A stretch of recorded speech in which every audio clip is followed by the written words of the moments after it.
मैं बाबा साहब के संघर्षों पर थोड़ा सा प्रकाश में डालूंगा। साथियों, एक चीज मैं बतलाना चाहता हूँ कि आपके सामने एक चुनाव बीता और आपके सामने एक चुनाव जो है खड़ा है। इस मौके पर मैं बाबा साहब को मैं याद करता हूँ कि हमको और आपको वोट का अधिकार कैसे मिला।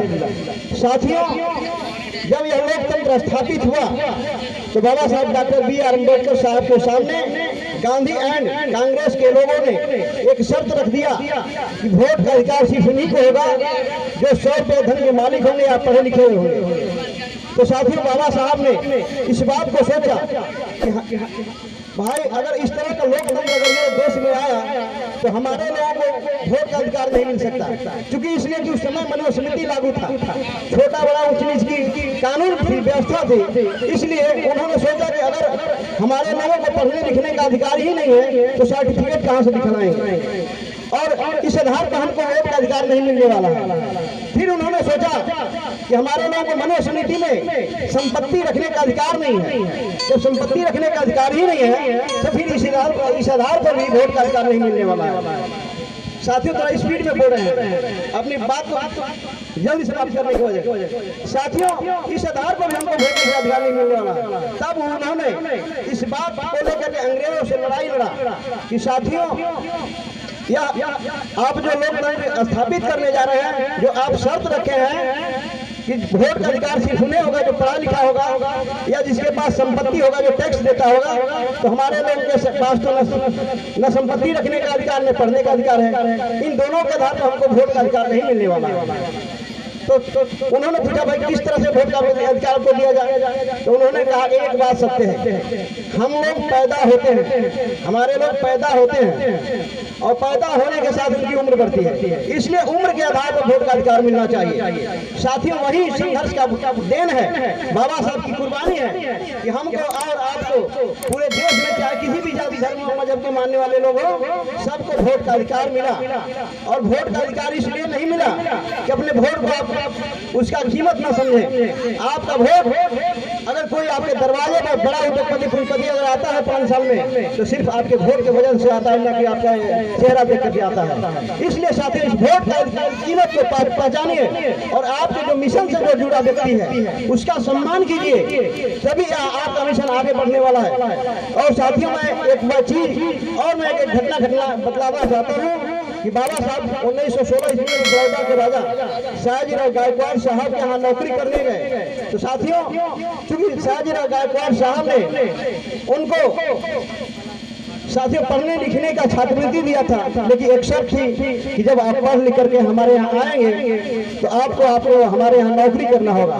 साथियों, इसी नाते से बाबा साहब डॉक्टर अम्बेडकर उस समय बड़ौदा के राजा सयाजीराव गायकवाड़ साहब के यहाँ नौकरी करने गए और वहाँ एक विचित्र घटना घटती है। साथियों, आज भी व्यवस्था है, आप जानते हैं कि डीएम साहब बाद में पहुंचते हैं लेकिन उनकी जाति पहले पहुंच जाती है कि किस जाति का पदाधिकारी आ रहा है, कौन सी जाति का पदाधिकारी आ रहा है। यह बात बाबा साहब के भी साथ हुआ। बाबा साहब जब अपने ऑफिस में बैठते हैं जो चपरासी है वह जो दूर से फाइल को फेंकता है ताकि टेबल छू न जाए, क्योंकि टेबल के चेयर पर जो बैठा हुआ है कुर्सी पर वो एक अछूत है।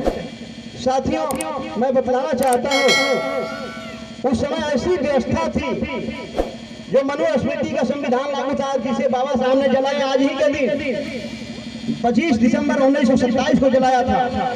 इसलिए मैं उस पर विशेष चर्चा करना चाहूंगा। साथियों, वह जो फेंकता था तो उन्हें दर्द होता था, पीड़ा होता था, लेकिन उस समय ऐसी व्यवस्था थी कि लोगों के गले में हड़िया और कमर में झाड़ू बांधा जाता था।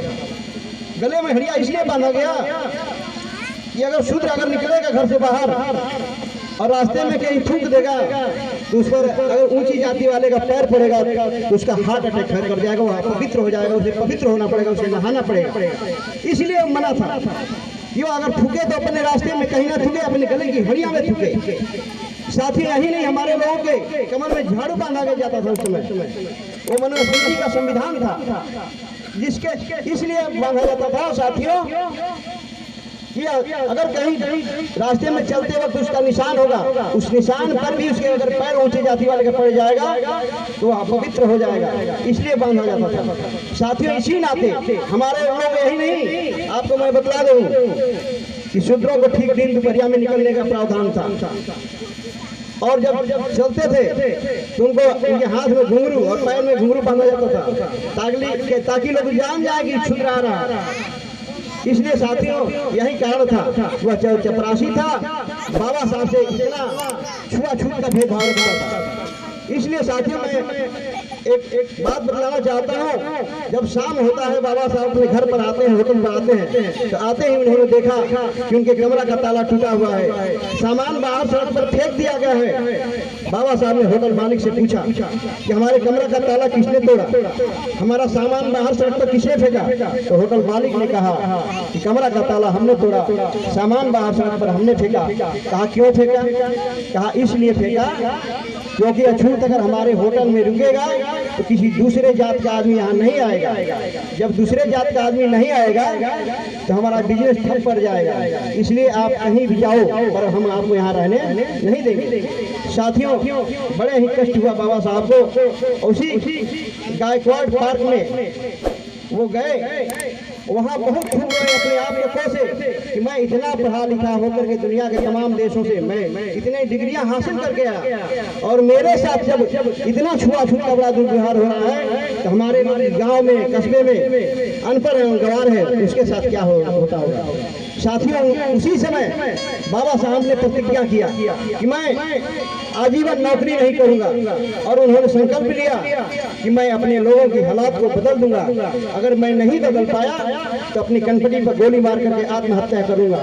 साथियों, वही संकल्प आज हमारे और आपके काम आया। उन्हीं के जीवन भर के संघर्ष का बदौलत है कि आज हम इस लायक बने हैं। नहीं तो साथियों, एक बात मैं बतलाना चाहता हूँ कि आज भी वही मनुस्मृति रहता, वही संविधान रहता, 4 वेद 9 शास्त्र 18 पुराण तमाम गीता ग्रंथ बने रहते, तो आज हमारे गले में हड़िया और कमर में झाड़ू लटकता रहता। साथियों, केवल एक मनुष्य स्मृति है जिसे हम लोग उदाहरण देते हैं, ऐसे 53 स्मृतियां और है, मनुस्मृतियां और है जो हमारे लोगों के पैरों में बेड़ियां और हाथों में बेड़ियां बांधने का काम करती है। लेकिन साथियों, मैं बतलाना चाहता हूं कि बाबा साहब ने इन तमाम 4 वेद 9 शास्त्र 18 पुराण सबको एक ही धर्म संविधान बना करके नेस्तनाबूद कर दिया।